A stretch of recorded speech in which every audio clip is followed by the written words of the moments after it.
Bismillahirrahmanirrahim. Assalamualaikum warahmatullahi taala wabarakatuh. Selamat pagi kepada semua anak-anak murid 3 Nafiri. Okey, apa khabar anda semua pada pagi Selasa ini? Jadi insya-Allah cikgu akan buat satu video pengajaran sekarang, sedang membuat satu video pengajaran berkenaan topik sistem surah yang kita telah pun belajar pada minggu lepas. Jadi cikgu buat video ini bertujuan sebagai pengukuhan lah, supaya semua anak-anak dapat tengok video ini dan kembali mengingat, mengukuhkan kembali ingatan ataupun pemahaman tentang isi pelajaran dalam topik sistem suria. Jadi untuk kelas tidak segerak kita pada pagi ini akan bermula pada 8.30. Tonton video ini dahulu untuk langkah yang pertama. Kemudian pergi ke Google Classroom dan semak sebab ada tugasan baru yang cikgu berikan. Maknanya tugasan minggu lepas campur tugasan hari ini. Kalau tak segera, maka ada 2 tugasan lah yang perlu disiapkan sebelum kelas pada hari Jumaat ni nanti. Hari Jumaat nanti. Okey? Jadi jom tanpa membuang masa kita mulakan. Jadi dengar sampai habis baru buat tugasan yang cikgu berikan. Okey? Okey. Sistem suria. Kalau kita dapat tengok gambar ni, gambar ni cikgu ada tunjuk kat minggu lepas. Okey, apakah yang ditonton di teater angkasa pelantiran negara tersebut? Itu adalah sistem suria. Jadi inilah standard kandungannya, pelajaran. Kita nak senaraikan ahli dan sistem suria dulu. Jadi objektif dia ada 3 perkara yang kita akan belajar. Kita ingat semula, iaitu pertama, kita nak menyatakan pusat sistem suria. Yang kedua, kita nak namakan ahli-ahli dalam sistem suria. Yang ketiga, kita nak membuat urutan planet dalam sistem suria. Apakah sistem suria? Untuk pengetahuan, sistem suria telah wujud sejak 46 bilion tahun dahulu. Terletak di galaksi Mars Sakti dan matahari yang kita tahulah, matahari yang kita kenal, bumi dan bulan juga merupakan sebahagian daripada ahli sistem suria. Pertama kita bagi pada pusat. Tengok tu, yang paling besar tu, yang duduk di tengah yang paling besar.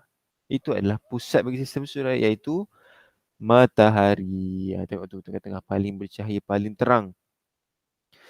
Dan di sekeliling sistem suria adalah 8 buah planet, ada asteroid, ada satelit semula jadi, ada komet yang mengikut pada orbit masing-masing. Tengok orbit yang bulatan, jalur-jalur bulat tu, itu adalah orbit. Okey, selesai yang pertama, kita telah pun tahu pusat bagi sistem suria adalah matahari. Pandai. Soalan yang kedua, kita nak menamakan ahli dalam sistem suria. Tengok ada berapa? Yang pertama matahari, yang kedua planet. Planet yang 8 buah planet tu, yang ketiga satelit semula jadi, yang keempat asteroid, yang ketiga meteoroid, yang keenam komet. Jadi ada berapa? Ada 6 sahaja ahli dalam sistem suria. Tengok pertama, ahli yang pertama iaitu matahari ataupun pusat bagi sistem suria. Di matahari juga adalah ahli dalam sistem suria. Matahari ini adalah pusat, okey, kita setelah mengetahui. Yang kedua, ia adalah sebuah bintang yang mengeluarkan cahaya dan haba. Sebab itulah kita kenal sebagai cahaya matahari. Sebab itulah ketika waktu tengah hari terasa terik dan panas. Dan semua planet lain, sebanyak 8 buah planet beredar mengelilingi matahari. Story yang kedua adalah planet. Planet juga ada ahli dalam sistem suria, ada 8 buah. Yang pertama Yutarid, kedua Zura, yang ketiga Bumi, keempat Marikh, kelima Mushtari, keenam Zuhal, ketujuh Uranus, ke-8 Neptun. Macam mana kita nak ingat semua ni? Jangan risau, kita ada satu formula yang akan cikgu tunjukkan nanti. Yang sebenarnya kita telah belajar pada minggu lepas. Kita akan ingat semulalah. Ahli yang keberapa ni? Adalah satelit semula jadi. Okey, jom kita tengok. Satelit semula jadi adalah objek semula jadi yang mengelilingi sebuah planet. Okey, untuk planet tu pula ada satu objek ni yang mengelilingi planet tu. Kalau planet dia mengelilingi matahari, tapi kalau satelit semula jadi ialah sebuah objek yang mengelilingi planet. Contohnya adalah bulan, dia mengelilingi bumi. Seterusnya ahli dalam sistem suria adalah satelit semula jadi. Seperti cikgu sebutkan tadi, adalah objek yang beredar mengelilingi sebuah planet dan contohnya adalah bulan. Ada banyak lagi lah satelit semula jadi yang mengelilingi planet-planet lain. Okay, sekarang kita nak tengok asteroid, meteoroid dan komet. Kita tengok asteroid dulu. Asteroid ini adalah batuan logam yang mengelilingi matahari. Okay, asteroid ini dia berada dalam lingkaran di antara planet Marikh dan Mushtari. Antara planet Marikh dan Mushtari, di tengah-tengah tu ada satu lingkaran dinamakan jalur asteroid. Di situ terletak asteroid. Boleh tengok gambar di situ. Macam itulah. untuk rupanya. Okay, tengok dekat sikit. Itulah dia. Settle asteroid. Seterusnya ialah meteorite. Meteorite ni apa pula? Meteorite ni adalah bila asteroid berlanggar dengan asteroid. Jadi mestilah ada serpihan batu yang lebih kecil di ruang angkasa. Maksud di sini, meteorite adalah lebih kecil daripada asteroid. Dia berada pada jalur yang sama, cuma dia lebih kecil lah sebab dia hasil pelanggaran ataupun ketulan batu atau logam yang terapung di angkasa lebar. Dia sekadar ketulan lah. Meteorit yang masuk ke dalam bumi, okay, dia jadi hujan meteor. Ataupun kita boleh lihat sebenarnya meteor ni. Meteorit ini, okay, bila dia lalu di angkasa, kita nampak macam tu. Dia dinamakan hujan meteor.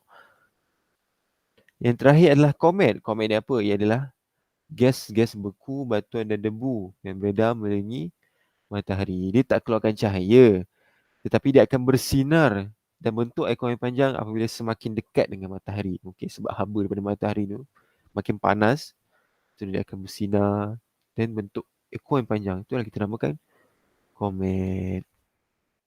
Selesai. Yang pertama kita dah tahu pusat dalam sistem suria. Yang kedua kita dah kenal ahli-ahli dalam sistem suria. Ini yang terakhir. Kita nak buat urutan pula planet dalam sistem suria. Yang pertama apa sampailah yang ke-8. Macam mana kita nak ingat? Okay, yang pertama Utarid, yang kedua Zuhrah. Okay, ini daripada matahari. Yang ketiga adalah bumi. Bumi ni tempat kita tinggal, planet kita. Yang keempat Marikh, yang kelima Mushtari, yang keenam Zuhal, yang ketujuh Uranus, yang ke-8 Neptune. Itulah dia 8 planet kesemuanya yang kita perlu ingat dan kita perlu buat urutan lah. Bermula pada Utarid sampai yang terakhir iaitu Neptune.